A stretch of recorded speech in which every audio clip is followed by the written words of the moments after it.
Hi hello ಎಲ್ರಿಗೂ ನಮಸ್ಕಾರ. Welcome back to YouTube channel dreams with Deepa ಚಾನಲ್ಗೆ ಸ್ವಾಗತ ಸುಸ್ವಾಗತ.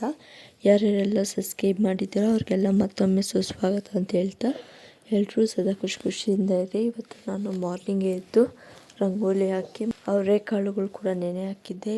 ಇವತ್ತು ಇದಕ್ಕಿಂತ ಬೇಳೆ ಸಾಂಬಾರು ಮಾಡ್ಕೊಳ್ಳೋಣ ಅಂತ ಇವತ್ತು ಕಿಚನಲ್ಲೆಲ್ಲ ಕೆಲಸ ಮುಗಿಸ್ಕೊಂಡು ಊಟ ಎಲ್ಲ ಬೇಗ ಮಾಡ್ಕೊಂಬಿಟ್ಟೆ.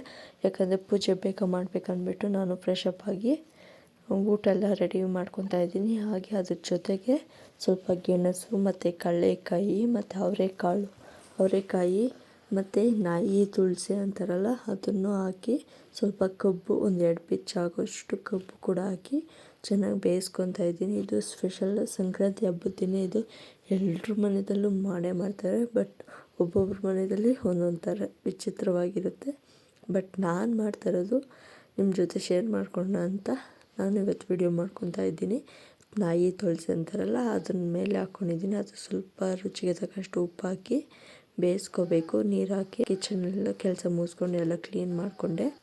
ದೇವ್ರಿಗೆ ಪೂಜೆ ಮಾಡೋಣ ಅಂತ ನಾನು ರೆಡಿ ಮಾಡ್ಕೊತಾ ಇದ್ದೀನಿ. ಹೂವು ಎಲ್ಲ ಸ್ವಲ್ಪ ಕಡಿಮೆನೇ ಇತ್ತು, ಅದಕ್ಕೆ ಚಿಕ್ಕದಾಗಿ ಕಟ್ ಮಾಡಿ ಇವತ್ತು ಹೂವೆಲ್ಲ ಅಲಂಕಾರ ಮಾಡಿ ಮತ್ತು ಪೂಜೆ ಮಾಡ್ಕೊಳೋಕ್ಕೆ ರೆಡಿ ಮಾಡ್ಕೊತಾ ಇದ್ದೀನಿ. ಹಸುಗಳು ಇರೋ ಮನೆಯಲ್ಲಿ ಸ್ವಲ್ಪ ಗ್ರ್ಯಾಂಡಾಗೆ ಮಾಡ್ಕೊತಾರೆ. ಬಟ್ ನಮ್ಮ ಮನೆಯಲ್ಲಿ ಹಸು ಇಲ್ಲ, ಕುರಿ ಇಲ್ಲ. ಬಟ್ ನಾವು ಮನೆಯಲ್ಲಿ ಪೂಜೆ ಮಾಡಿಕೊಂಡು ಊಟ ಮಾಡ್ಕೊತೀವಿ ಅಷ್ಟೇ. ಅದಕ್ಕೋಸ್ಕರ ಮಕರ ಸಂಕ್ರಾಂತಿ ಯಾವ ಥರ ಮಾಡ್ತೀನೋ ನನ್ನ ಮನೆಯಲ್ಲಿ ಅದು ನಿಮ್ಮ ಜೊತೆ ಶೇರ್ ಮಾಡ್ಕೊತಾ ಇದ್ದೀನಿ. ನಾನು ಪೂಜೆ ಎಲ್ಲ ಮಾಡಿಕೊಂಡು ಸ್ಯಾರಿ ಎಲ್ಲ ಉಟ್ಕೊಂಡು ಮತ್ತು ನನ್ನ ಮಗಳಿಗೆಲ್ಲ ರೆಡಿ ಮಾಡಿದೆ. ಬಟ್ ಪೂಜೆ ಮಾಡೋಷ್ಟೊತ್ತು ನನ್ನ ಮಗಳು ರೆಡಿಯಾಗಿ ಬಂದಳು. ಲೇಟ್ ಆಗಿಬಿಡುತ್ತೆ ಅಂತ ನಾನು ನನ್ನ ಮಗಳು ಸೇರಿಕೊಂಡು ಪೂಜೆ ಮಾಡ್ತಾಯಿದ್ದೀವಿ. ಬಟ್ ನಿಧಾನನೇ ಆಗೋಯಿತು. ಊಟ ಎಲ್ಲ ಮಾಡಿ ಮನೆ ಕೆಲಸ ಮಾಡೋಷ್ಟರಲ್ಲಿ ಸ್ವಲ್ಪ ಟೈಮ್ ಕೂಡ ಓವರ್ ಆಗೋಯಿತು. ಅದಕ್ಕೆ ಸ್ವಲ್ಪ ಬೇಗನೆ ಪೂಜೆ ಮಾಡಿಕೊಂಡು ಆಮೇಲೆ ಊಟ ಮಾಡ್ಕೊಂಬಿಡೋಣ ಅಂತ ಇವತ್ತು ನಾನು ಸಿಂಪಲ್ಲಾಗೆ, ಇವತ್ತು ಹ್ಯಾಪಿ ಪೊಂಗಲ್ ಅಲ್ವಾ, ಅದಕ್ಕೆ ನಾನು ಸ್ವಲ್ಪ ಸಿಂಪಲ್ಲಾಗೆ ಪೊಂಗಲ್ ಮಾಡ್ಕೊಂಡಿದ್ದೆ.